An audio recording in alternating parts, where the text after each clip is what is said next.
somebody checking for all the tech in the back as well. I'm holding two microphones that are feeding into our technology, so anybody who speaks can speak into this microphone. Questions from the audience will have to be repeated into a microphone for everybody to understand, which is fine. There's nothing wrong with repeating a question.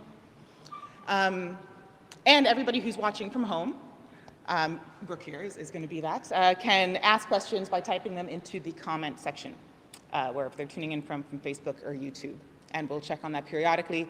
We also, magically, 21st century technology, have two artists who can't be here in person who are going to be turning to the laptop to hear from as we go around. So we get to hear from all 10 artists today. Now, this isn't about me whatsoever. I've noticed that as people walk into this space, they usually start this way. So this is the direction that we're going to go. If I can have Kathy come. So this is a piece that you were, well, both. You were kind of struggling to finish stitching until 3 a.m., until the last possible minute. Can you tell us a little bit about, let's start with what the stimulus was. The book that I chose to read was Miriam Toews' All My Puny Sorrows. And I read it when it first came out, which was probably about 2017, and several times since then. And it changed my life. There were many, many parallels that I found in the book. Big Mennonite families, sisters that were concert pianists, mental health issues, and most importantly, the really, really strong familial relationship. So that's what I thought I would focus on. And thinking, well, I have a great big Mennonite family, and I have all kinds of stories that have helped to form who I am and future generations. So I decided to make two large pieces. The one that's right here is called Womankind. So I thought I would follow the journey from my grandmother, or my great-grandmother, Babishka, and create cloth for each of the generations of women. So the first one is called Existence, and this woman lived in Russia. She probably had 8 or 9 kids, worked very hard. Life wasn't really fun for her, and eventually had to immigrate to Canada. So it was all hard. I wanted it to be very dark. Some of the fabrics I've used are very textural and sort of reminded me of what I would think they would have used in Russia, or what is now the Ukraine. The second panel is called Forced to Flee, and it is the story of my Oma as a young woman. The family is doing a little bit better. Some of the fabrics are a little bit more luxurious. They have people to help them in the house. And then they were attacked by the Bolsheviks, and they had to just leave. So this one is purposely unfinished, uncut, and yeah, you can see dragging on the floor. Then we move over to the third panel, which is called Scraps of Life. And this is my Oma in Canada. This is the woman that I knew and loved. And she always wore blue, so I wanted there to be a little bit more blue, a little bit less black, and then the little bit of stitching you see here is actually a little table runner that she made and we used. You can see it's stained. And she was a lovely grandma, but already the horror of mental illness from what had happened to them was starting, and she didn't die a really pleasant death. Then we move on to my mom's generation. This is called Into the Light. And unfortunately, my mom suffered from mental illness for almost her whole life. 2014, she was diagnosed with schizoaffective disorder. And this is what I made at that time to try and deal with this terrible diagnosis and what was happening in our family. I wanted it to have dark and move into the light, because even though my mom was having so much pain and it was so difficult, she always still tried to love us and remain true. And so this is really the pivot point of the whole collection. This is when things change for the generations that come afterwards. This is my sister and my generation. It's called Ours to Share. And you can see the whole feeling of it, and colors are starting to change. We have more options. Even though we carry some of the past with us, and you can see the bottom panel is actually from the existence panel, there's more hope. And this is actually from a photograph of my sister and I when we were probably, I don't know, 7 and 5. We move on to my daughter's generation. This is composition of joy. And you can see here, she has options. There is so much in her life. She's not burdened down in the same way that we are, and yet is pulling the strengths from each of these women all the way by. And you can see here, the way I've finished it is different. All the other ones have a black frame. This has no frame at all. It's open. The world is theirs. And I wanted this one to be very textural, so I used an extra layer of wool batting inside. And then finally, my granddaughter's generation, free to fly. She's strong, she can do whatever, and yeah, so that's the reasoning behind the exhibit. What I really like about this particular series, Womankind, is that there's kind of a magic to it, as though you're willing this future Yes. onto the generations by creating a support, a scaffolding. Yes, Right. yeah. And some of the pieces, they weren't what I planned out. They ended up becoming what they needed to become. So it was a surprise and sort of joyful for me as well.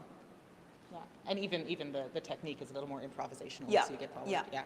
Yeah, so that idea of freedom. Yes. Yeah. Yeah. Yeah. Great. And then we have this one is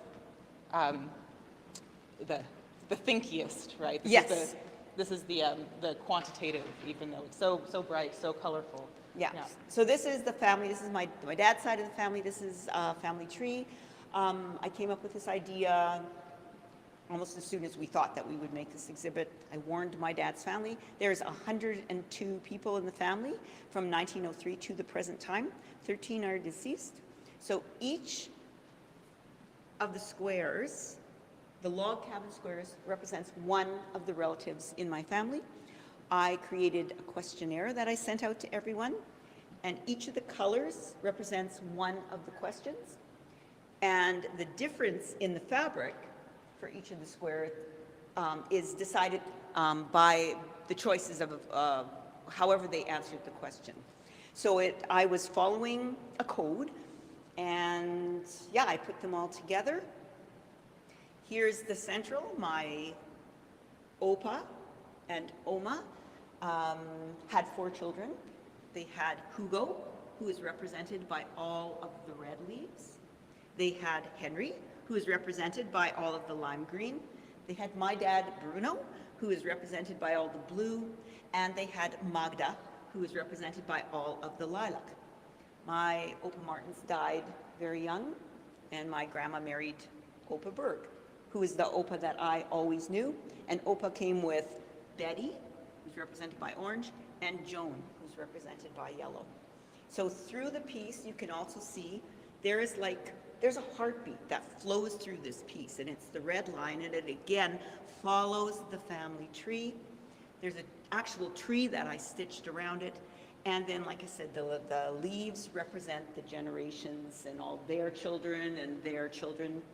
The white in this area here are people I never heard from. So I wanted them still to be represented. I wanted there to be a space for them, but that's who they are. And this family here, they were going to be a part of it, and they had concerns, and they decided not to become a part of it. So I did put a few white leaves in here, but I didn't want the leaves to go through all of them. All the names of each of the people are stitched in with their birth and deaths. And there's some babies that have baby fabric. Yeah. And how many leaves? Close to 3,000 leaves. Close to 3,000 leaves, yeah. I encourage you all to get up close. And the other, so you can see that there is repetition, right? There's color patterning. Yeah. But when you get closer, you really do see these familial groupings of values shifting in the area, which is why it's so interesting. So, for example, you have green, but this is a different answer than this one. Yes, right? Yeah. And I actually, if anyone wants to talk, I have the actual questionnaires with me. I just want to make one comment too. When I was making this, it's kind of like 2 stages. My left brain was in full gear, first of all, planning everything and making spreadsheets and, getting everything done correctly. And then I moved over to the right brain, and I thought, okay, what do I see here? And I saw communities, and I saw roads, and I tried somehow to make roads in here, but it didn't work. Yesterday when I was standing back there, I found I didn't see the individual leaves. I saw roads.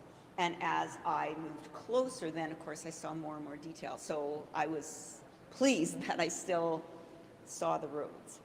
Yeah, yeah. And the different, the stitching it creates this different sense of warmth and protection, and yeah, there's a lot. Yeah, yeah. It's been a joy to do and a lot of work. I've been working on it for a year, sewing it for a year. Yeah. Before we move on, are there any questions for Kathy? I love your process. Oh, thank you. Yes. Yeah, I always say I have a mountain range between the left and right brain. It's just kind of like the love child of the two. It's like you work in an office of two people. Yeah. And you go, okay, Yeah. left brain, let's work on this. Yeah. And just one further comment. We were a very close family, and then when the pandemic came along, we were already starting to not get together as much because we were growing and having kids and all that, and then everybody was isolated during the pandemic. So when I decided to make this, I had to, of course, get in touch with everybody. This has really brought the family together because people had to send the questionnaires back, and they were wondering what was happening. So I really feel it's been kind of a miracle for our family. I also want to, so the members of your family who are deceased, the next of kin, the spouse or the survivor is the one who answered the questionnaire on their behalf, Yes, yeah. which I think parallels this so well. This is how you think of your great-great-grandmother. Yeah. It's like I did the answering there, and then whoever was the closest. So you could tell the deceased people have one layer of netting on top, just to mute their log cabin square a little bit, and and then if they had any kids still alive, or the grandchildren or a family would answer on their behalf. Yeah. Okay. Yay.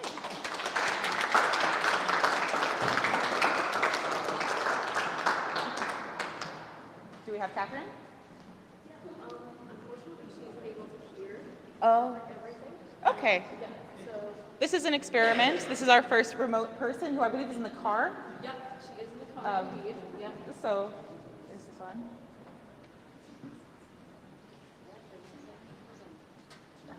Crank up the speaker.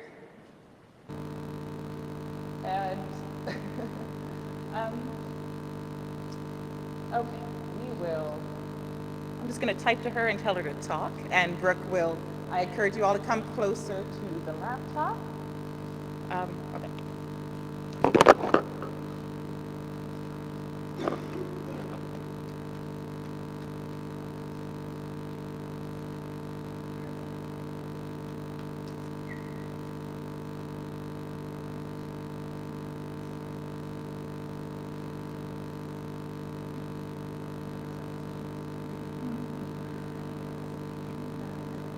Okay, I told her to talk. Let's see what happens. This is Catherine Bruce in the car, and her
your Okay, piece. but this Yeah. was the first one. Okay.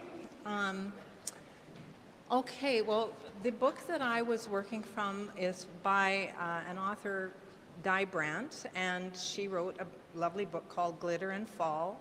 She's a poet, and she was also my professor in poetry classes at Brandon University. So I was responding to what she wrote, but also to her as a person and her life experience, because some of the things that she experienced were similar to mine. One of them was being raised in a small, exclusive religious sect, which now I would refer to the one I was raised in as a cult. But it was hard for me to even come to terms with calling it that. But it has all the earmarks of that. So, reading her book is based on the Tao Te Ching's writings from 14 centuries ago. And he wrote a philosophy about the opposing forces in our world and how we come to terms with that by sort of reducing everything and coming to a place of simplicity, which I've longed for all my life. And in the cult that I was raised in, that was one of the beautiful points about it, is the simplicity. And that's what has stayed with me and the part that I love. So I thought I was going to be painting beautiful paintings about liberation and, you know, just all the lovely things that come from simplicity and reaching out to the motherly nature of God. And as it turned out, when I started painting, other things came to the surface, and I began working through things that I thought I had already dealt with.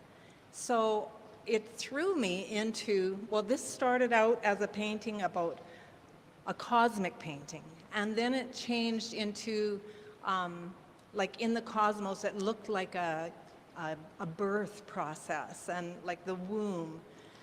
And then I just kept going over it and over it because I wasn't feeling satisfied. So it ended up being, I called it Flux, because I was so all over the map. I could not settle in. And that relates to lots of other things in my life too, other than my faith, but it all came out here. I used a process of painting on and washing off, which I've come to really love that process. And then I came across a line in her book, and it said, "Hold on to the red thread." And of course, that means a lot to people who have a background in the Christian faith, but it also has meaning to lots of other things, like it represents the umbilical cord. It represents strength. It represents the blood of Christ. It represents just so many things. And so for me, I'm in the middle of flux, and I'm holding on to the red thread, and it just continues around. It doesn't have an end. So I found some consistency in that when everything else, opinions, beliefs, and actions were not lining up. And that is for the group that I was raised in, but also in other faith circles, in life circles in general, in my own heart. So that's what flux means. So you added this, you created something beautiful and cosmic and then made it a little more Yeah, authentic to a exactly. struggle that you were Yes. experiencing. Yeah. Exactly. And then you can really see the relationship between that and this large diptych, Okay. as far as approach and process. But it's as though you've come to terms with it and then decided to you've created a formula. How am I going to express these things? So you want to talk about this? Yeah, this is a diptych, and it represents dark and light because, again, those are the opposing forces, or some of the opposing forces. And I started with this one, after that one, and it came from a poem in Di's book where she's in her backyard and she's sort of listening to the silence there and just seeing shadows and shapes around her and just in that, I mean, that's what she wrote, but for me, it was all about sitting in that place where your vision isn't really clear, but you can trust, and it's in that trust that you find some kind of peace. The red lines, they are representative, because in my process I looked back at an artist that really influenced me from Jerusalem, Moshe C. Ha Levi Berger, and he painted each of the 150 Psalms in each a separate painting. And I visited his museum when I was there, and he and I spent an afternoon together that I would have to say changed my life. He just meant so much to me and taught me so much. So the red lines are representative of the name of Yahweh, YHVH. I got to change my hand. This one's shaking too much. And they in Judaism, they wear tassels on their garments, and they wrap them. They use a blue thread, and they wrap it with 10 wraps, and then a knot, and then 5 wraps, and then 6 wraps, and then 5 wraps. And each of those represent one letter of the Tetragrammaton, YHVH. So that's where that all came from. I'm sorry it's got so much that, but that's me. So that's where that came from. And I used red rather than blue because I want to first recognize that the roots of my faith are in Judaism. That's where my faith came from. But I used red because I am now a Jesus follower. So that's why I used red. And I'm holding on to the red thread. And with this piece, this is wisdom. And I just found that after a long time of sitting in the dark, I felt that I was coming into a place where I was understanding more of this walk in life. And I'm certainly nowhere near wisdom, but I had a moment, and it felt so good in the midst of all these other things. So that's what this is, a moment in wisdom. And I'm still holding on to the red line. And I put this shape because I don't think we come into wisdom and stay there. I do think we go back into this place where we need to trust again. And then we come back into moments of wisdom. So it became a diptych.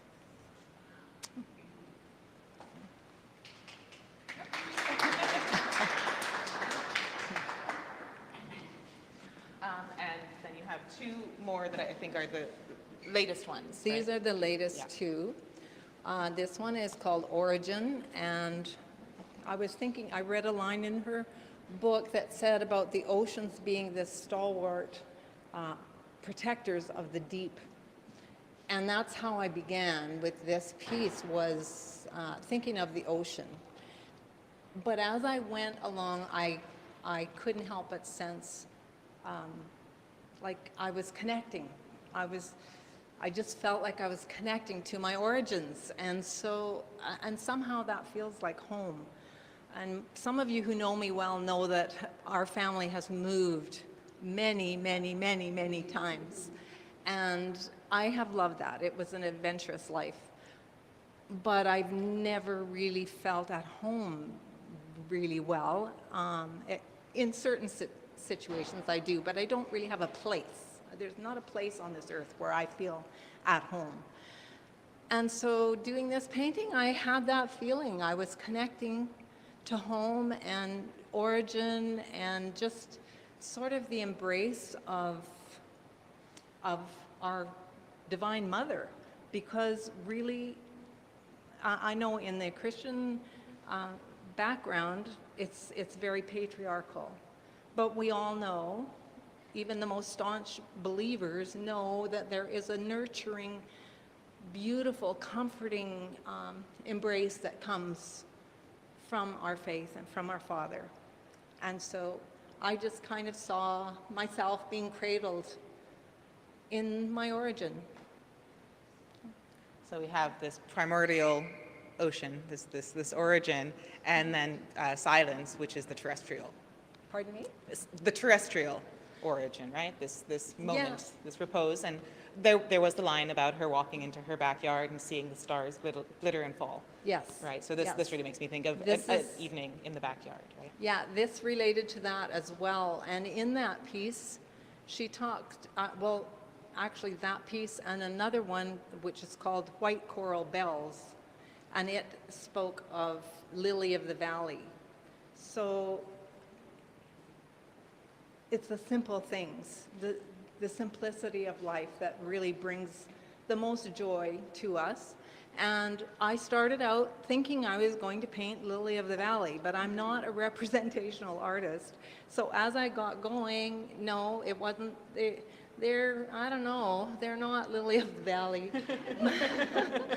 But I found a place, as I was working with this one, a place of silence. And I think in silence, in those deeply meditative moments, we come into truth and we hear that voice within that guides and directs. And so it started out Lily of the Valley. It turned into a time of silent meditation. I really got lost in this work.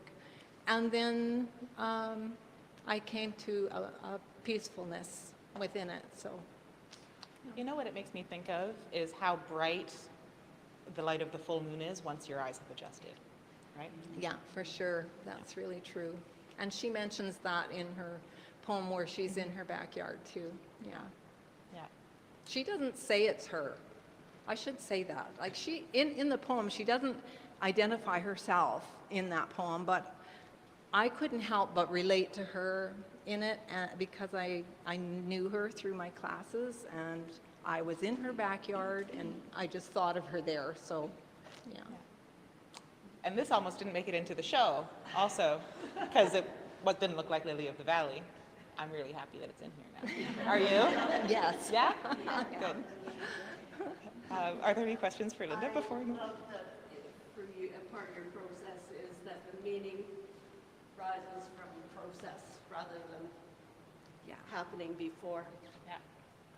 Yeah, I try. I do try sometimes the other way, like I did with this one, but it doesn't work for me. Yeah. It has to just evolve, sort of, so. When we had our studio visit, I don't think any of these existed. I think Maybe maybe the this one was first iteration, started. yeah, Yeah, okay, yeah. yeah. Panic. Oh, I was panicked. I was panicked. Thank you. Any other questions for Linda? Okay, Susanna?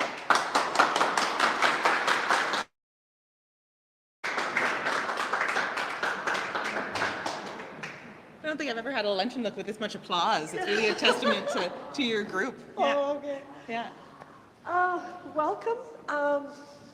My name is Susanna Danielic, and the book that I used was, here it is, Traveling On Into the Light, which is interesting because Catherine was using that quote when she was speaking about her work.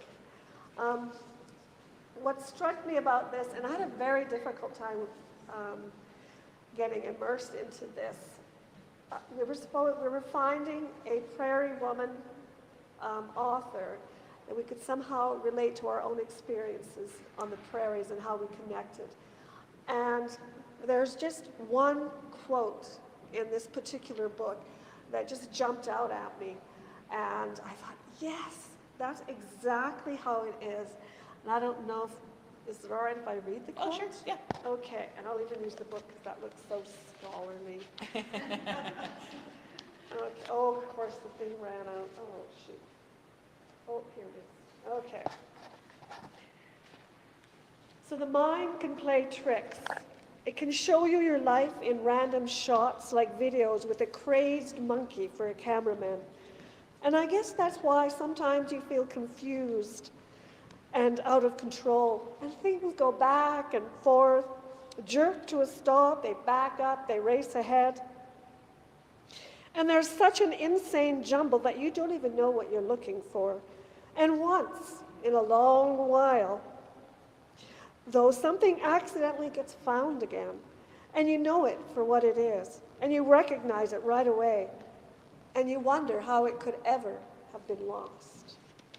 And that quote, that's what exactly life is like. And living on the prairies, I mean, life, you never know what the heck is going to happen, ever. In the prairies, you don't know what's going to happen all through the year. Like, you don't know what's going to happen. And I purposely chose for my snapshots, and I feel kind of like cheap when I see all these wonderful canvases and boards, brown paper. I did that on purpose because life is like that. It's very fragile and easily torn and damaged. And that's what the brown paper is about. And I thought about the different snapshots in my own life. And some of them you may not know the significance of at the time that it's happening. And so I thinking back, okay, what happened? And these are things that have happened in my life that have, made an impression on me. And of course, I love color. Color just makes me happy. And even though some of these things are not really happy things, that's just part of who I am.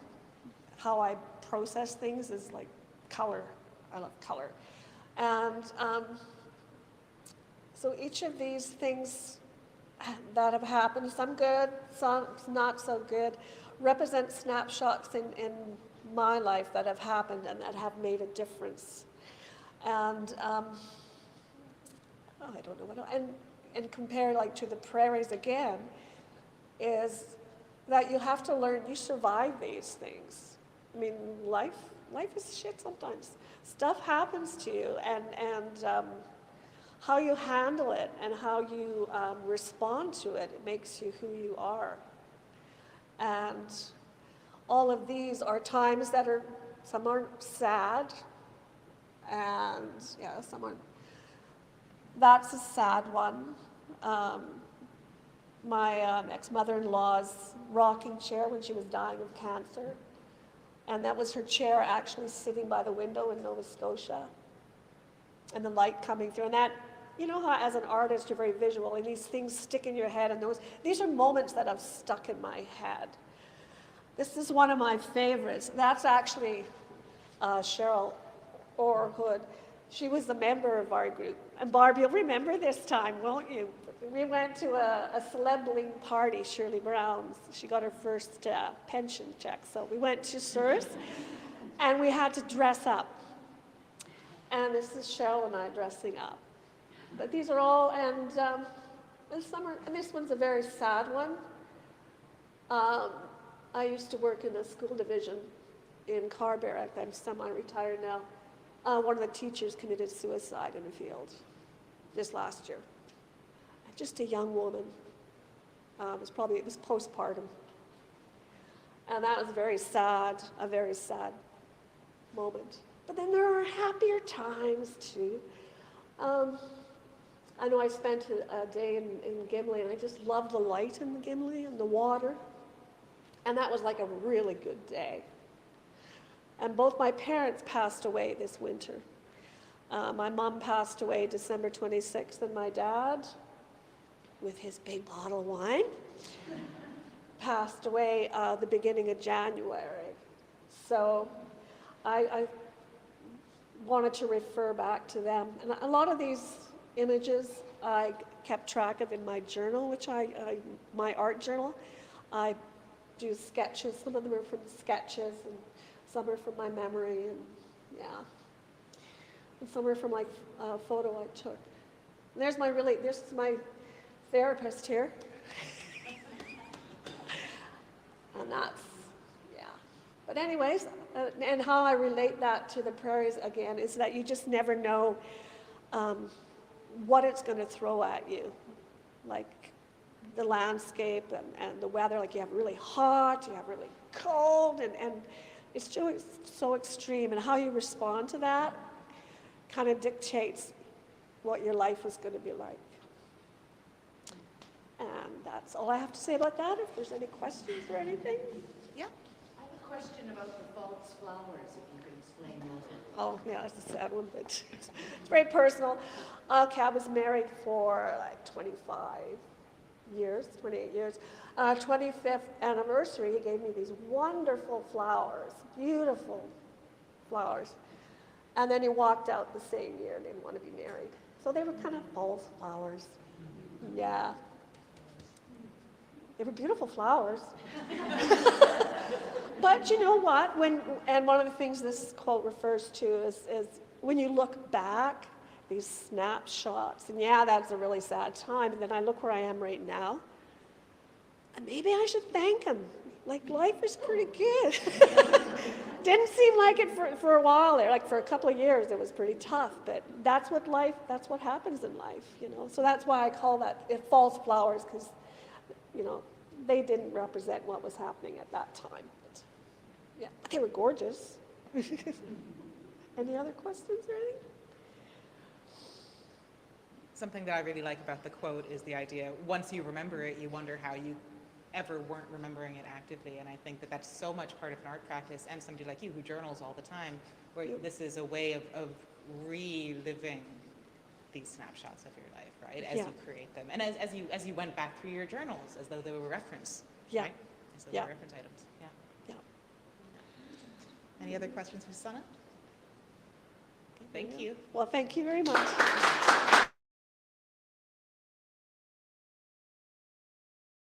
Spin the group for Jan. Jan Jenkins. What side do you want to start on? Let's start over here.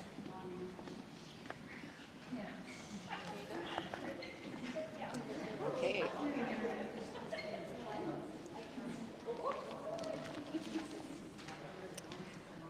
Hi, everybody. Hi. So you can see in this, there's a lot of method in this. There's a couple, you and Amy in particular did a lot of collecting and analyzing, as well as Kathy, who saw with the quilt. So let's start with your stimulus first, and then we'll talk about the collection of data, because you were also really, really methodical with this. Yeah. Yes. So I chose for my book project a book called Swarm by Lauren Carter. And Swarm is about the breakdown of our society and about how this main character ends up regretting some actions that had unintended consequences, and her and the people she's with. She's grown up in a more rural setting, moved to the city, and all of a sudden she's out of a job. She's hooked up with a character who seems to have a bit of a destructive way of demonstrating and wanting to make a difference in society. Anyway, so they end up having to leave the urban center, which is very tough to survive in when you're out of a job. And the people that she's, I guess, aligned with, one of the fellows is an older gentleman who's been trying to keep bees in an urban environment. So they leave the city and they move to a very wild setting on an island, away from, very remote, away from the city. And so they're trying to figure out how to live off of the land. Now, I grew up in a small town, a small island off the island of Montreal, actually, called Ile Perrot, that was 18 miles in circumference. And so the island settings kind of have a bit of a connection. And then I've always been more of an urbanite rather than a country gal.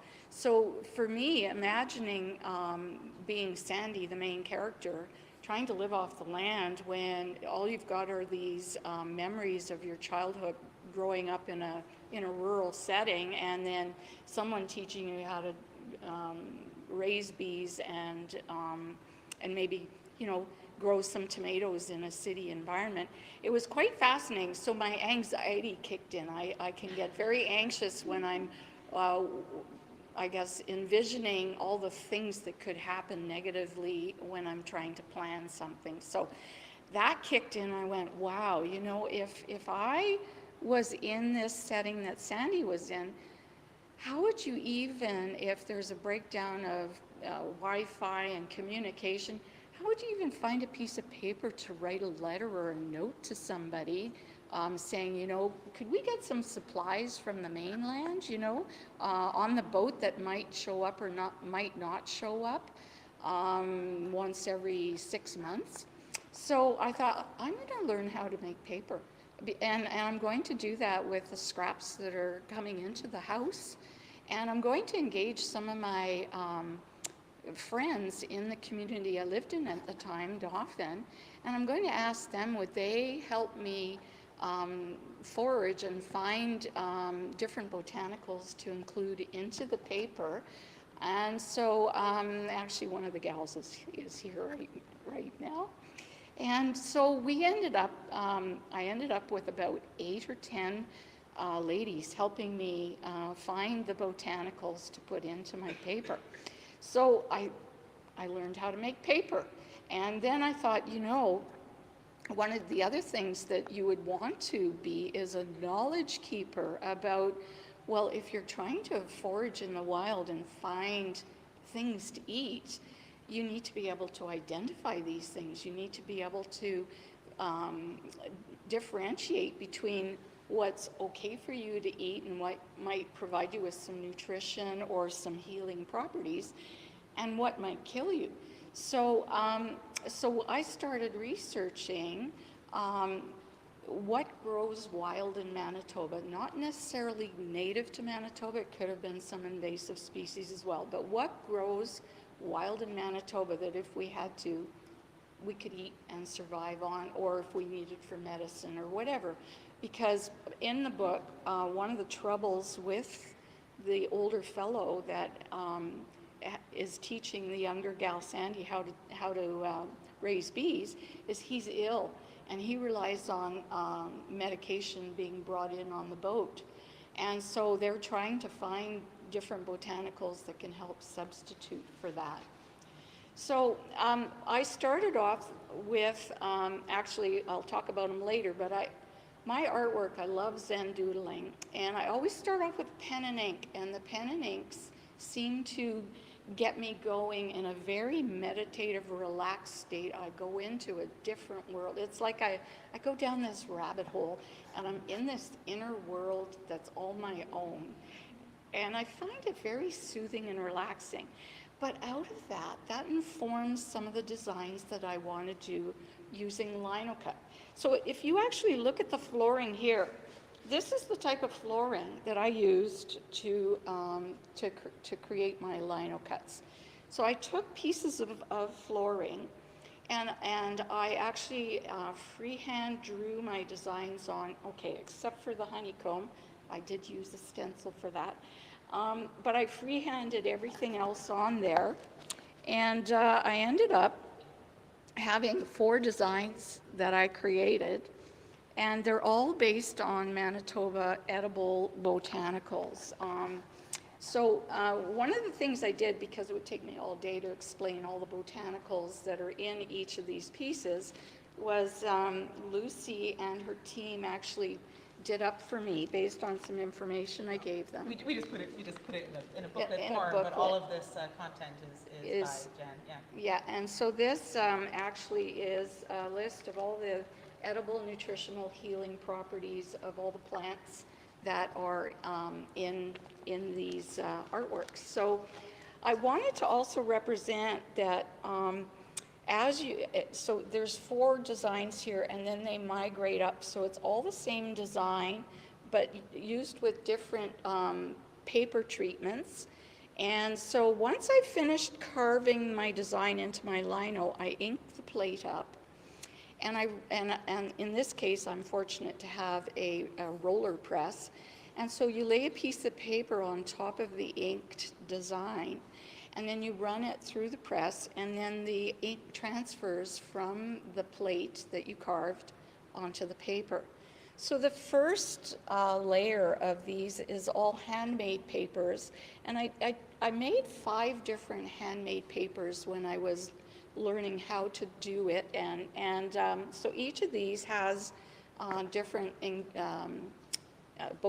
different ingredients in them, and so the other thing I included in some of the paper was I came across this book on how to keep bees, and it was published in 1905. By a woman who her and her husband actually taught in the States. And she was an artist, she was also a botanist, and she was an author. And so, so what I did was I included some torn up pieces of those pages into this particular one. This one has hop cones. When you grow hops are for beer. They actually have medicinal property as well. And the hops petals actually came from my next door neighbor when I lived in Dauphin. And this one has some violet leaves in it that a friend from Calgary mailed to me, as well as some decorative grasses from across the street where I lived. And this last one is made with tea bag paper and brown paper. So I actually saved my tea bags, and I actually, after I had drank the tea, I saved the leaves, and I used some brown papers that had come in the mail and shopping bags and things like that, and I made my tea bag paper. So I just want to, because there's a when we were speaking, there's a relationship between the Zen doodling and the drinking of tea. yes, Right? There's a meditation to all of these things. all of these things. When I actually do my Zen doodling, which is represented by my pen and inks over there, I actually am constantly sipping tea and listening to soft, relaxing music, and it just calms and grounds me. When it comes to the composition, I love going for walks, and my husband and the dog usually take off up ahead because I'm taking photographs. And I love top down. It's almost like I'm a bee or I'm a butterfly, and I'm looking top down. And I'm taking the photos, and I'm fascinated by all the patterns and textures and that nature lays down on the ground. And the interesting thing is, a lot of the edibles that Manitoba has to offer, they're what you guys consider those obnoxious weeds in your driveway that you just can't get rid of. Well, Mother Nature is making sure you can't get rid of them, because someday if you ever need them, guess what? They'll still be there for you. So then the next layer, I hand-colored, these ones I hand-colored to reflect the vibrancy of nature and our green world. And I did that with watercolor on Hosho paper, which is a Japanese paper. And then the last one is a straight embossing. So I ran the lino cut plates through the press with no ink, and I ended up getting this beautiful embossing. It's very subtle in this light. And then I took pages out of the 1905 bee book, and I cut bee shapes, and I put the bee shapes wherever the bees were in these pieces. You can see 3 bees here, there's 3 bees there. And this represents the fading away of nature and of the bees that pollinate and keep nature alive, if we are too destructive in our way of life on this planet. So you can see that it kind of migrates up and kind of gives you a moment to reflect on that. So the next ones, I actually thought, besides the pen and inks, which I do freehand, I start off with a shape, and I kind of incorporate a shape, and then I use pencil and pencil in some of my basic shapes, and then I what you call draw behind. So I start with some of the major shapes, and then I draw behind that, and I draw behind that, and then I ink everything in, and then I color it, in this case with watercolor. And so these again are all edibles, and I couldn't help, even though it's a top-down view, I couldn't help but incorporate the honeycomb and of course the bees in there, because in the book, the bees, if you don't confine the hives to having just one queen, the bees want to separate. They want to take the queens and they want to establish different hives. So here I've got imagery of honeycomb in with the plant life, because, you know, who knows where the bees are going to end up. And then the other thing I did was, like, if you're out in the wild trying to survive, you don't throw anything away. You never know when it's going to come in handy. You don't know what you can use it for. And so I actually kept all the shavings from the lino cuts that I've done, and included them as part of the exhibit here. And so those represent, you know, I don't know how many pieces are in there, but those represent the hours of carving, and they also represent the saving, the frugality that is required if you're living off the land and you don't have the money or the resources to just go to the store and buy whatever you need, right? And then this piece here, this is called The Search Is On, and that is talking about how the hive, when there is more than one queen, they actually send out some of the older, more experienced bees to go scout out a new place. And in here, we've got 2 bees scouting out throughout the wilderness a new place for their queens, because there are more than one queen in this hive. And so this is actually what you call a frottage, a rubbing of, which one was it? I think it was this one here. Yeah. It's actually, you take wax crayon and a piece of paper and you rub the design onto the piece of paper with wax crayon. And then I took it and I used what's called a jelly plate, and I did a printing technique on the jelly plate with it. And yeah, it came out not too bad. You can see a little bit of inference. And so I think what I'm trying to do is I'm trying to go from far away to closer up, and then down at the end is like really close up. So, the end here. Yeah. Emergence is Emergence. One title for the series of 9. Right? Yes. So emergence is a phenomenon that happens with bees and starlings and other forms of life where it's a moment or a movement that happens where it would never happen if it was just one of them. So like starlings with their murmuration, bees with swarming when they go to establish a new hive. So I took my handmade paper, some of my lino cut printed paper, and some of my frotaged paper, because I did do frottages of each of those 4. And I developed a honeycomb design with those, and with cutouts of the bee book for the bees. And so these series are called Emergence. So, yeah. Are there any questions for Jen?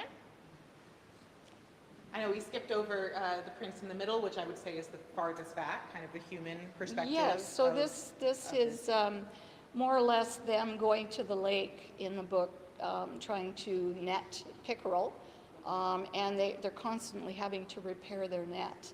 And so this is a picture of birch trees and birch leaves, which have healing properties as well. And and then them going to the lake and trying to fish for pickerel. So.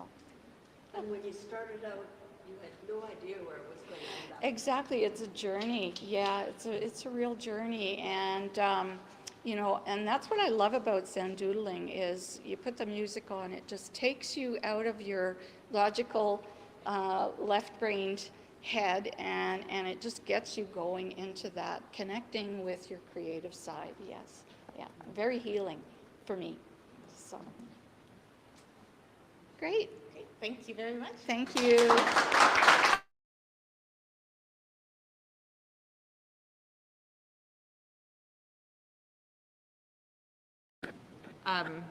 Embarrassment that I misspoke. We don't have everybody here, notwithstanding, because Colleen can't be with us. But I thought the nature of the Drawn Together Collective means that her friends might be able to talk about her work. Maybe somebody wants to choose a piece to talk about. Amy? No? I think some people have time. I know. Everything's going to be on. Do you? Yeah, so if we could go with the people who are here, maybe, and then if For sure, I can continue the tour for sure. So shall we do you now? Oh, sure. Okay. Anne, are you okay? Mary? We're ready? If we have time limits to leave? Yeah? Anne? Okay.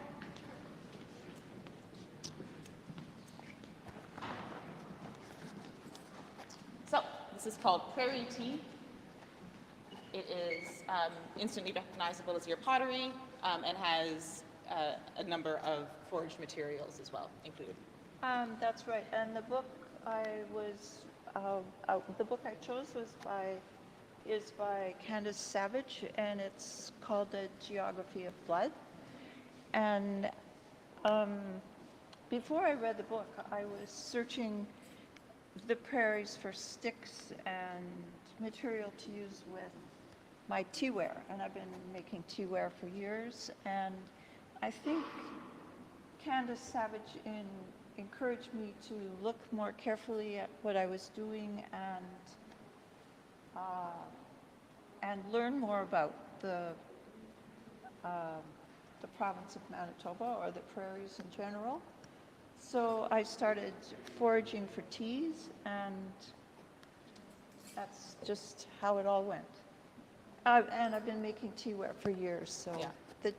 collecting tea was new, and learning something about the prairies was new also for me. So, And there's also something about the gathering, right? Over a tea ceremony of sorts, right? The coming together at the table. yeah, it could be. Like I've tried some of these teas. I haven't served them to anybody, and I'm not totally perfect. I'm not totally confident that they would be poisoned or not, for sure. So, We had spoken originally about how the shape of this creates a gesture of offering when you hold, especially these smaller pots. yeah, and some of these shapes I've been working on for years and years. They have been evolving. They didn't just happen overnight. No. Like I said, instantly recognizable as your work, but in this really dense collection of teaware, I think becomes has a different meaning, right? With so much to offer. Yeah. Yeah. Yes. Good. What is that? This is birch polypore, and it starts off hanging on the tree and looks like a mushroom kind of, and you can, I guess in my case, I broke it off and then took it home and cut it up in chunks and dried it for tea. And it turns out it makes just a terrible tasting tea. But it's supposed to be good for you. So if you can drink it, so. Yeah. And goldenrod, I tried drinking goldenrod tea, and I think I'm allergic to goldenrod. And but A rose lot of hips, people are very allergic yeah. to goldenrod. So if you drink it, you have to kind of know what you're allergic to in the first place. I shouldn't even be talking about it because I You don't can't know. endorse it, but this is the concept, because we also have these serving trays that are separate from all of them. So I think that it kind of creates an instructional thing. You know, gather this, fill this, serve this, right? Yeah, there's wild bergamot, which it smells lovely and it looks lovely, and I think it makes good tea. And rose hips too, classic. Yeah, and rose hips too. So there's some things I know definitely about. But it's been an education, so I'm just in the process of learning some things. Yeah, and very much about becoming more fluent in the land that you live on. Yes. Yeah. Thank you. Thank you. Are there any questions for Anne? I want to remark that in terms of this overall show, this is such a beautiful monochromatic installation, isn't it? Well, thank you. It's work. I didn't think up this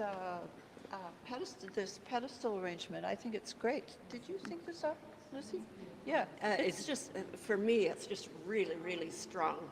Oh, thank you. Yeah, and against the flat white is, And there's nice lights up here Yes, too. yes. So it turned out beautifully.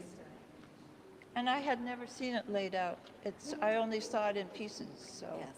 until yesterday, for 2 days. it's like a gathering. That's what I find. It's like a gathering.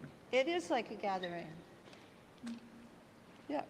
It's like a gathering before. It's not dirty dishes, right? It's setting everything up before it gets served, I think. Yeah. Yeah, Yeah. that's right. In lots of ways, it's like the people that live on the prairies. There's a certain sameness to it, but nothing's identical. That's right. Yeah. Yeah, they're all different, and the shapes were only kind of passing through some of And them. it's sturdy. It might be. It can take bad weather.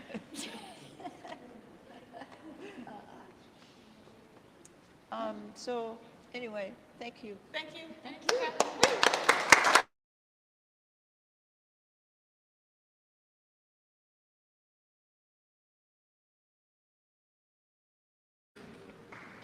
The museum. Actually, I started as a darkroom photographer in high school. My first art project in grade 11 was in photography, and I started in the darkroom, so I think it would be apt to start in the darkroom. So please go ahead into the darkroom, have a good look, and then we'll meet again out here.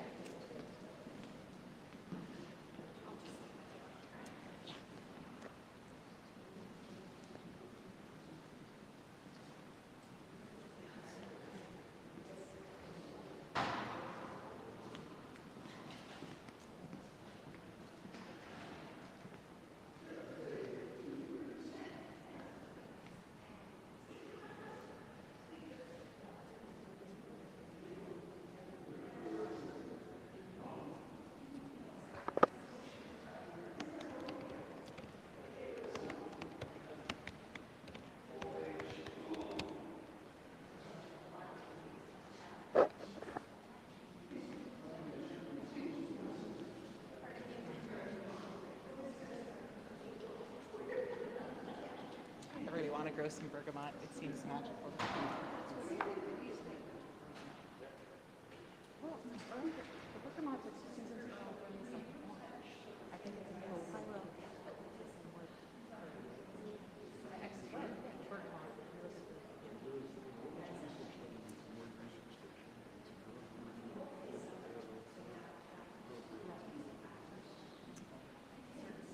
So there's more room out here to talk, so we gather back out here. It's so pretty. I really want to.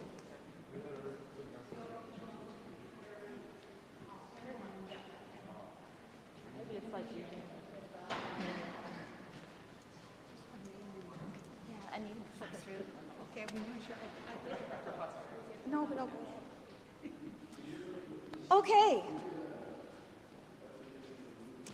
I chose the book Niche by Basma Kavanaugh, and she was a great choice for me because she had been part of this group drawn together. And the main idea in her book is environmental endangerment, species disappearance,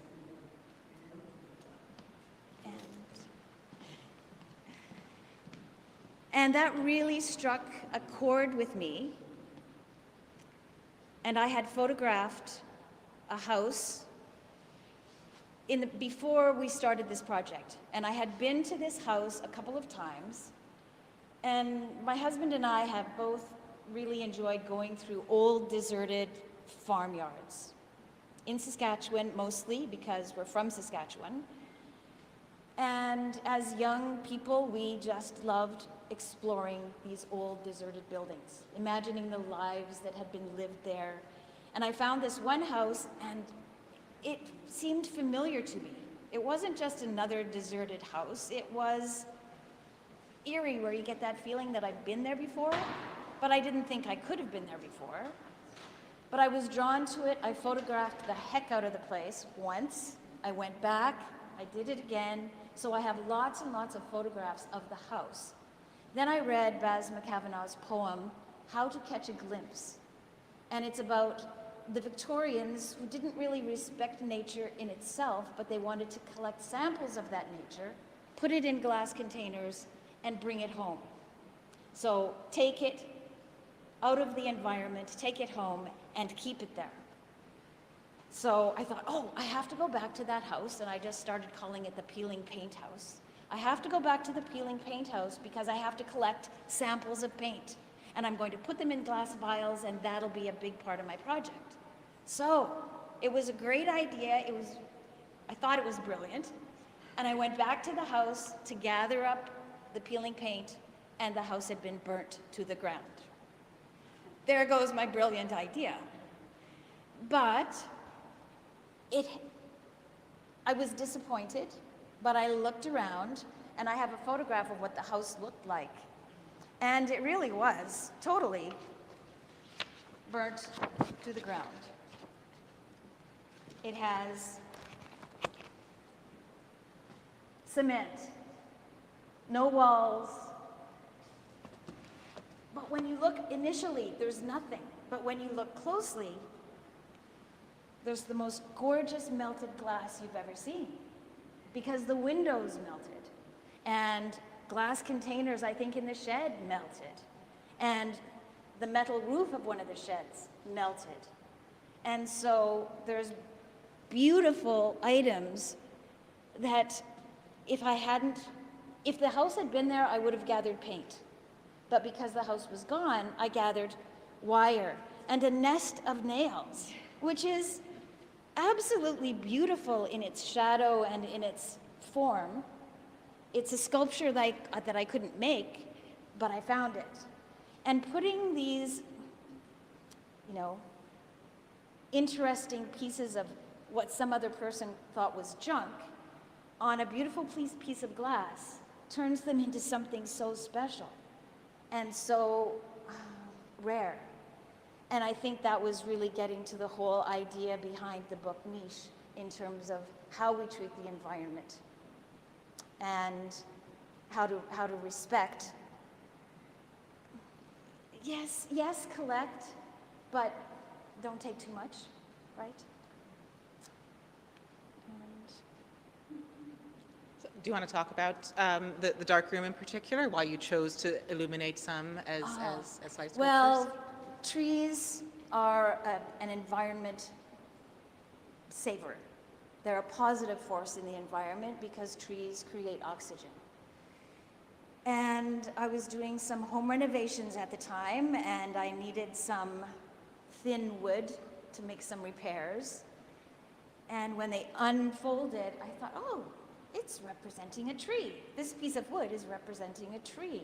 And trees are a positive influence in the environment, and I can use these to show how they can cradle us and give back to the environment and help save us. So I have the nests, the animal part within the tree part, showing that there is hope. And so lots of the collection is from the environment. Lots of the collection is from the peeling paint house that is no more. And it just seemed to work together with the color story. And I'm proud of the work, and I hope you like it. So thank you very much.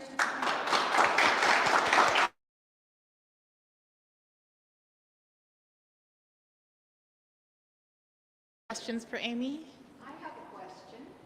I would like to ask Amy to give us the story behind this piece with the wool and the darndles, or whatever they're called. Okay. Yeah, spindles. These, I have a code with all the pieces, and virtually all of them end with .fo. And that's not impolite, it's FO for found object. So .fo, every piece is basically a found object. These are found objects. They were not found at the burnt house site. They were actually found in a house that we lived in prior to our current house. And it was an old century home, and these were left in a cupboard. And for a while, the direction that this exhibition was going was the things from the outside of the house, the nests, the melted metal, the melted glass from the shop, the windows, the melted beer bottle, which probably came from the shop, and my mom and dad were farmers. So that part was the outside of the house, and that sort of represented my dad. And then there was a part that represented my mom, which was kind of going in a sewing direction. Now, that didn't go very far, but these three pieces were a connection to my grandmother, who was also a farmer, my great-grandmother, who was also a farmer, and the women's, it was sort of like the chickens, the pigs, the immediate around the farmhouse animals were sort of their domain, and then inside the house and looking after the kids, and sewing was a big part. I know my mom repaired my dad's overalls over and over and over again. So, and I thought they were perfect because the color choice goes very well with the colors from the peeling paint house. There you go. And this wall is something too different. Did you explain that, or did I? This is one photograph taken from the peeling paint house. And so here you can see where this is plaster. And a friend of mine who's big into restoration of old houses says that when plaster is first put on, they cover it with a coating that is this beautiful blue color, and then it dries and it helps cure the plaster. And then they put wallpaper or whatever on top of it. So it's not ever meant to be shown as this gorgeous blue. But as the paint and the wallpaper peeled away from the wall, the beautiful blue is exposed. So this is just one corner of paint, wallpaper with paint on it peeling away from the blue treatment of the plaster. So one photograph printed two ways, making a pattern, making wallpaper. And the fact that it's curling up from the wall, I think is great because it just echoes the peeling paint that I photographed in the house. I just don't want it to fall off. It can peel all at once. Yeah. You said at the beginning that when you went into the peeling paint house, you had a real feeling of familiarity with it. And so was that your inner artist sensing something, or because your family were farmers, or was there actually a personal relationship to that house? Great question, and thank you for asking that, because when I first went in to photograph it, yes, I loved old deserted buildings, but I did have a feeling that I'd been there before. And it was eerie, and when I went back the second time, I had a feeling that I've been here before. It was like I was seeing myself as a kid in this house. And it is an area where I have lots and lots of family connections, farming families. But most of the small farms have disappeared because there are much bigger farms now. And lots of my family have, and their descendants have left the farming area. And there are no longer farmers in my family in that area, hardly at all. But I sort of dove into a couple of family history books and identified all kinds of locations which we had in the Broad family had owned, and found out that this house that had burnt down, that I had photographed, that I had felt a certain, deja vu about it, was actually my grandfather's sister's homestead. So I wasn't making anything up at all. I had really been there as a kid. So yeah, I would have been there with my mom, and they would have been like the owners, the people who built the house. It would have been their sons who were my mom's cousins. And so, yeah, I had definitely been there. And so many of these relics I can now imagine. And I remember my mom's cousin, Uncle Archie, my Uncle Archie, he would have used some of that stuff in the shed. So I've saved some family relics. Yeah. Without knowing it, yeah. Finding it out later, it's pretty cool. Any more questions? I love how, as a curator, you get more every time. And what really I'm struck by this time is the metaphor of the peeling paint house with that the old riddle where you wake up from a nap and you have a cough and your kettle is boiling and the paint is peeling. What do you take care of first? And the answer is nothing. Get out, the house is on fire. And this sense of urgency, and it's such a slow urgency, this disappearance of the family farm, this environmental degradation of, kind of void space from a European perspective. It's an emergency, but it's moving too slowly, so we're dealing with these micromanaging things, right? Yeah. So the metaphor of the peeling paint is really striking me as we walk around it today, yeah. Yeah. It looks beautiful, but it's a sign of trouble. Yeah. Yeah. House is on fire. Let's go get it.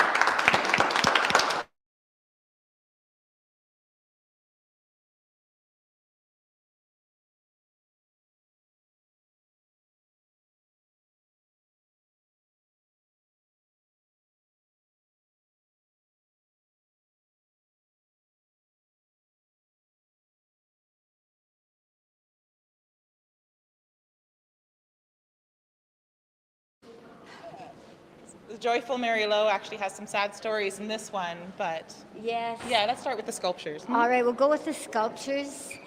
These are sculptures of things I read in the book. The book was not an unhappy book. It was full of fun and it was very entertaining to read, but there was an undercurrent of aloneness, people being, they were sort of alone. This guy, Blaine, had a terrible day. He had lost his farm because of the bank manager giving him bad advice. And not only that, I mean, he went along with it, but he'd lost his farm. They had the home quarter. He'd gone to work on the highways, he's got 6 kids, trying to keep everybody out of poverty. This is his wife, Vicky, and their youngest daughter. I can't remember her name. Anyway, he comes home. They're not there. His family is gone, and they were supposed to stay home and do the beans. They had 2 big buckets of beans, and she was supposed to get those beans in the freezer, and she wasn't there. So he's ticked off. Then he notices his horse is lying on the ground, his last horse. All his livestock is gone.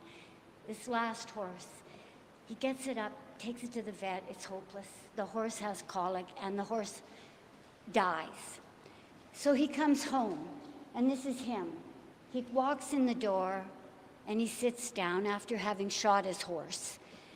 And she knows he's ticked off. She knows he's really mad, and all the kids know he's really mad, and the little one's hugging her leg because something's up. And he just sighs, and he says, Vicky, it isn't my fault. This isn't my fault. And he's just like at death's door. And she's, bracing for anger, and then she gets this, which she finds even more upsetting. But I just thought I'd try to portray that. You guys wouldn't have a clue what this is about unless I tell you, but that's that scene.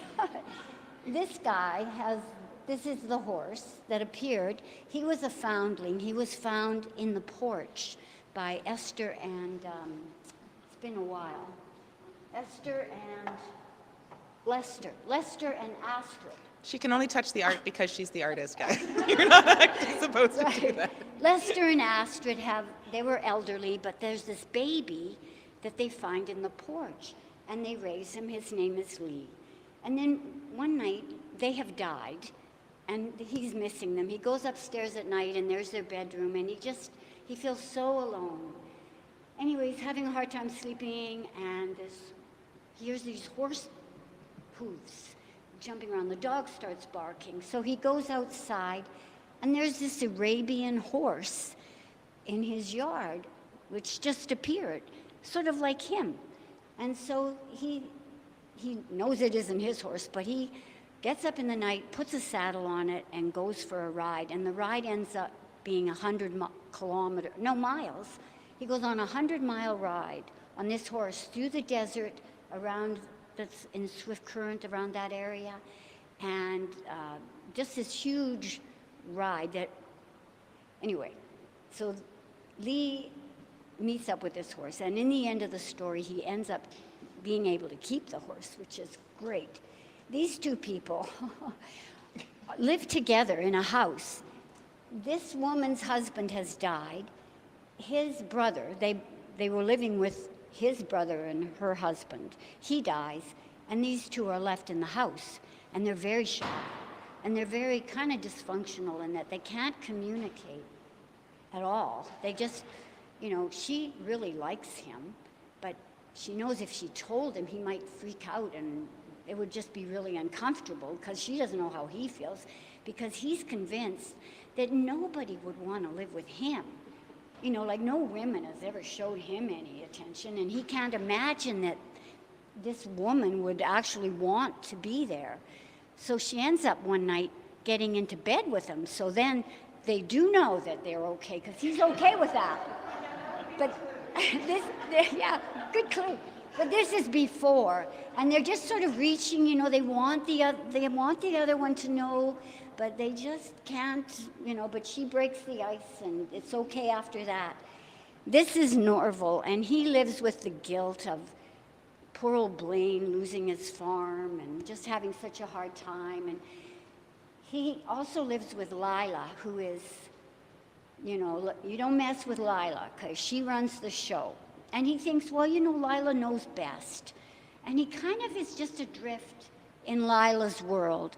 Lila tells him what to do, you know. He has a job, so he goes to the job. But as soon as the job's over, Lila knows what to do, and she's pointing him in all different directions. But this night, he's gone to bed. He yells at Lila. There's been a bit of a kerfuffle. And he yells at Lila, I'll be up later, and so go back to bed. So she goes back to bed. He goes to the fridge, and he takes out a hunk of meatloaf without a plate. And he thinks Lila would just kill me if she knew I had this meatloaf without a plate. And he lies down on the couch, and he's thinking, oh, Lila would be so ticked off if she knew that I was lying here without any utensils. And sure enough, in the morning, Lila's up and at it before he is. Here's the meatloaf. She is really ticked. So, you know, I felt his aloneness too. Like they're all kind of suffering from this loneliness. So I'm not very conceptual. I just made them out of clay. And then these are my paintings. And they're just so much fun because I just love, I see things in the paint. You know, when you look at a floor or wood and there's all these pictures in it, well, I do these things with, some of them have salt. Here's a T-Rex. I love that. I think that, and then there's just so many, there's a lovely moonscape. It just comes, and it's like Jan said about meditation. It's like you see all this and you just follow it. It's kind of like Zen doodling that way. So I really enjoy painting these, and these were inspired by the book talked about the horse. Let's have a pause and move back over there. Okay, and we can go and talk Let's go about see the Dan. horse. We'll go see Dan.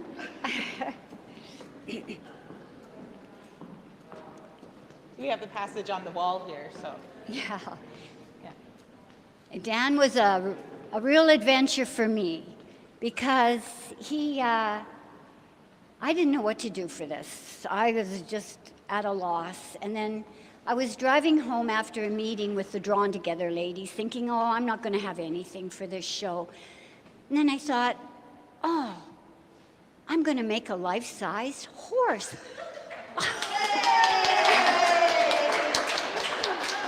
It was madness. I had no idea how to make a life-size horse, and it was in my dining room for 4 months or 3 months, I don't know. But I made it, and I'm very happy with it. It's Eric helped me a lot, wherever he is. There he is.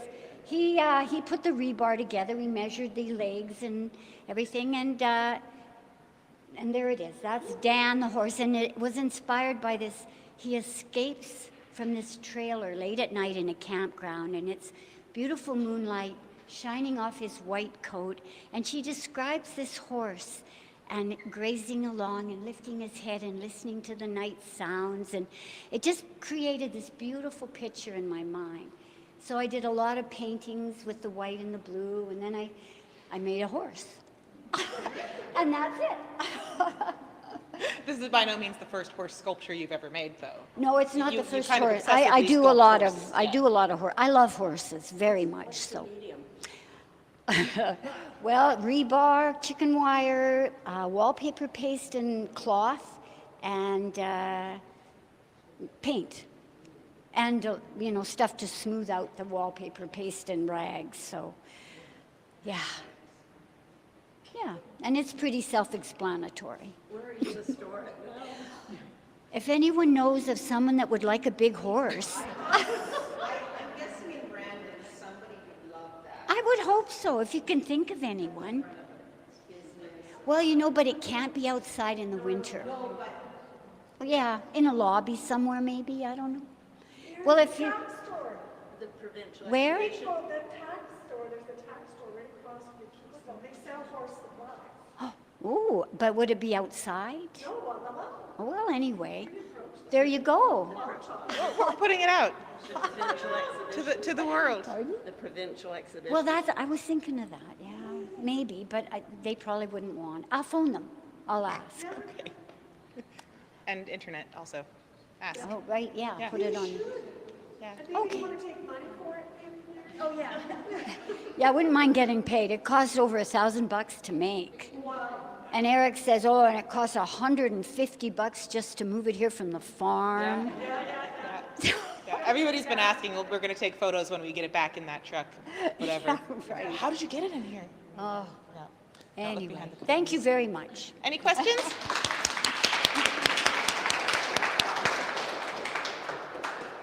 Mary, can you explain to everyone how you and Eric got it from your inside your house to the AGSM? Right, we had a grain truck because we couldn't get it through the door here. But this one, no, wouldn't go. So we had to do it on the loader, yeah. And the dock was high, so to lift it up, it's very top heavy, and it might topple. So the grain truck was right, just perfect, and Eric fashioned, we had corral things, and we tied it to the corral things inside the grain truck, and he built a roof and a front so that it wouldn't get the wind, and we drove it here, and it cost $150 just for the gas. So that's how we did it. He did it. Enter the gallery through which, Like There's a frontwards or dock. backwards? yeah, through the doors or? Yeah, well, through here, but there's a dock in the back that, and an elevator. And then, It only fit in the elevator by an inch or so. yeah, It Kevin has to go said, diagonal. I don't think it'll fit in the elevator. And I thought, what? Because they kept saying it's about 9 feet. Yeah. So it has to be pretty exactly 9 feet. But yeah. it was on an angle Yeah. and we got it in. Thank heavens. The travels of Dan. He got a little banged up, but he got fixed on site. Okay. Any other questions for Mary? I just have a comment. Sure. And I read the same book as Mary, just because my husband was a teacher librarian, and he recommended the book very strongly, and so I had to read it. And Mary had talked about the horse, so I wanted to read the book. And your horse is more beautiful than I imagined the horse when I read the book. So, congratulations. What a swell thing to say. Right. All right. Okay, so that's everybody who's here in person. I'm going to give Kathy Lewandowski a chance to test our tech. You're welcome to stay. And then I'll talk a little bit for YouTube and anybody who wants to stay on behalf of Catherine and Colleen. So that's what we're going to do now. I understand we have to leave, and we're going to keep things as brief as we can. So, Kathy, hello. Hi. Can you hear us? Yes, sometimes. Sometimes not. Try again. Yes, I can hear you at times. At times it's been difficult to hear. Okay. I'm going to turn off one of these. Can you hear me? We can hear you. Okay. Technology, guys. Yeah, it's pretty crazy. Okay, so I'm just going to have, yeah. I'm going to have Brooke just pan and let Kathy talk, starting with the book that you are responding to, and Okay. then talking about your process. So when the Drawn Together group invited me to join, I don't really know exactly when it was, a little over a year ago, I think. I was in the middle of a major exhibition that was there last September, so I didn't really have time to work on this. But what was interesting is that simultaneous to their invitation was almost on the same day, I received my friend Irene's book that I responded to. She wanted me to be her beta, one of her beta readers. And so when I found out that what the project was going to be, then I realized that I would respond to Irene's book. So that's how it began. And my process is usually starts with a lot of words. I brainstorm, and because I had a short time to make this happen, I yeah, I don't know. I just started with our similarities as people. We met when I was 18, when I was in college. We grew up on a small farm. We had a lot of things in common. And when we were both 50, we made a major paradigm shift in our life. I went to Brandon University, and she decided to quit her job and move to Mexico and teach English as a second language. And so the five textile pieces, the material in that represent our humble beginnings, the cotton muslin, the mending, the embroidery. And I interviewed Irene during this time, and I've known her for 50 years.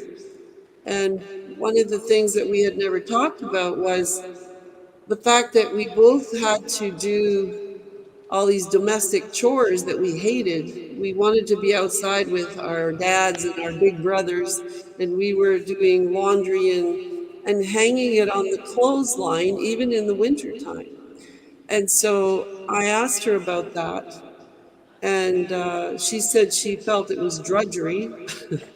And I asked her if she ever asked her mother why they hung the clothes out in the wintertime. And our mothers both said the same thing, and that was that it killed the germs and that it smelled good when it was dried. And I don't think any of us could ever doubt that laundry dried outside smells really good. So yeah, I made a lot of lists of our heritage. She has Ukrainian heritage, I have Scottish heritage, and of course we're Canadian. And so I used, the colors, Ukrainian colors, Scottish, Canadian colors, Mexican colors, because she went to Mexico. And so there's a lot of traditional colors in there, traditional embroidery, or just a nod to it. I am not a real embroiderer, but I learned how to do cross stitch, running stitch, that kind of thing when I was a kid. But there's the national flowers, national flower of Ukraine, national flower of Scotland, and then the paintings is the national flower of Mexico. But those five pieces represent 5 decades for each of us. And then the paintings represent everything else. They represent kind of what happened afterwards. And so another thing that was a big influence was Ukrainian Easter eggs, Pasenka. And Irene taught me how to do that years ago. So a lot of this ended up with like a wax resist influence, like the batiks. And that's why I did the hot glue on the canvas, which I did in university. I did it years ago initially, but I thought it would work really well here. And the wheat represents Brandon University, but also the designs uh, are look like Ukrainian Easter eggs. But there's a bigger reason that those designs are on there. I embrace what a lot of us would consider mistakes. And I look for those mistakes. I look for them as a jumping off place for my artwork. And these canvases, I had them in my studio for a long time, and my grandchildren had painted on them. Two of my grandchildren, and they had used fluorescent paint, which left a raised round image. And when I first started painting, I thought, oh man, this is going to show through. You can see all the dots. Well, that was all of their fluorescent paint. And I thought, no, I'm going to use this. This is going to work out really great. And so, yeah, I used them. All of those were fluorescent at one time, and I used them. But they made me think of the microscopic image that exists for all things. And so I started looking up microscopic images of zinnia petals and wheat kernels and leaves and wheat stalks. And so that's where all the designs came from in the kernels of wheat. Yeah. So it's a lot of I that's how I process things, and I don't really question it. I just run with it and see what happens. But the clotheslines were a really, really important part of this, because I think they represent an awful lot of our humble beginnings. I mean, there's a nod to quilting in there. There's a nod to, if you look at the scrap fabric pieces of the sunflower and the thistle, you'll see a nod to cut thread embroidery, which I made with water soluble fabric, and the batik. Again, I always try to work with what I have in my studio, and the only thing I bought for this was the dye for the batik pieces, but I used glue instead of wax for the batik pieces. And when I first did it, the nozzle, I used to just use the Elmer's washable glue, but the nozzle let too much out, and so it was not working. I had to wash them. And so I ended up using a syringe. It was quite painstaking, but it worked really well because it was a really narrow line that came out of the syringe. So it's kind of how we grew up, and I really wanted to represent that. You did not run to the store for things. You just did what you used, what you had. Like the fabric in the plaid piece, there's images there of Irene and I when we're young. I think we're probably about 18 or 19 there. We're making snowmen. And the pieces in my section with the plaid, they come out of old shirts. And then I don't know if any of you know what cyanotype is. That's the blue pieces next to the photographic transfer. So that's a photo development. It's very old. It's from the original blueprints. And I had some of this stuff, and I thought it was perfect because of the Ukrainian, the strong blue for Ukrainian. And then I had dried maple leaves, and and I knew there would be mistakes or what we call mistakes, because I had, when you put on the chemical, the photographic development chemical, the cyanotype chemical, you have to do it in the dark, because it develops once it's in the light. And the other thing is they have to hang to dry. It works on paper, and paper is really easier because you can just leave it on a table to dry. But I knew it would run, and I thought, okay, well, whatever happens, happens. And then you lay out your maple leaves, and I had it under 2 or 3 layers of glass. The bottom one, there's soap suds there as well. And then I put it out in the sunshine for 3 hours. And then you just rinse it all out. And and so you can see the drips, but I welcome them. And then I tore some of the pieces on purpose because I wanted to mend them. I mended them with the cross stitch, and so yeah. So I don't know. If anybody has any questions, I'll try to keep this short. I feel like I'm doing this alone. We're all here with you, Okay. but the echo in the gallery is really bad. Oh, sorry. No, it's on when I speak. Does it work? Can you hear me on the Yes. YouTube? Can you hear me? Okay, Yes. so we'll just, I'm going to ask everybody who's here with us in the gallery, you're surrounded by friends, I swear, if there are any questions. I just want to point out in particular that you have used this resourcefulness, these skills that you and Eileen have in common in order to execute the entire series, and that when you were invited into this project, there was a question of if you're responding to the content of the book or just really leaning in to the content of the author's character and your relationship with them. So can you speak to that for a moment? Well, yeah, you don't want to tell the literal story, and I just, like I said, I started brainstorming. I started writing things down, writing memories down, because over 50 years you have a few, right? And I started thinking about our similarities, and so yeah, it certainly veered off the story, but I also wanted to really bring attention to the fact that at 50 years old we made these dramatic decisions. To some people, I mean, some people thought that I was crazy when I jumped into my degree at 50 and had to drive an hour and a half every time I had to go to Brandon. And for her, she quit a really secure, cushy job to go back to school to teach English as a second language, and then moved to Mexico. Like, some of her family were just like horrified. And so that became a real, and we'd never really talked about that or thought about it before, but that decision we made at age 50 to be brave enough to do something different, to take that risk, right?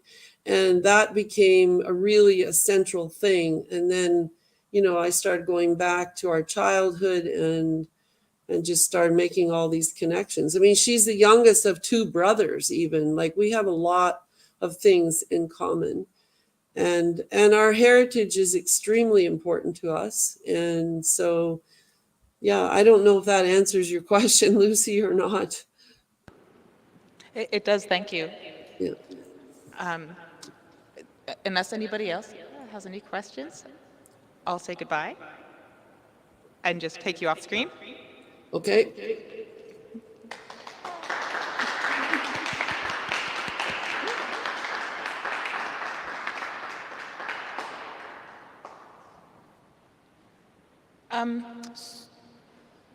Mute this.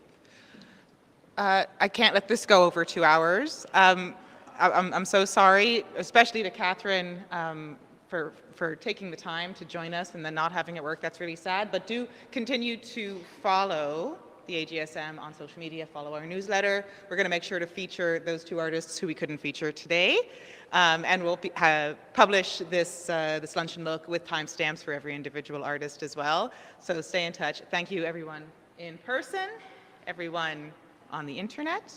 And really thank you to the Drawn Together Collective. It has been such a pleasure getting to know you, being welcomed into your homes.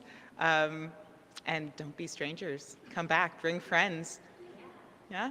Okay, thank you.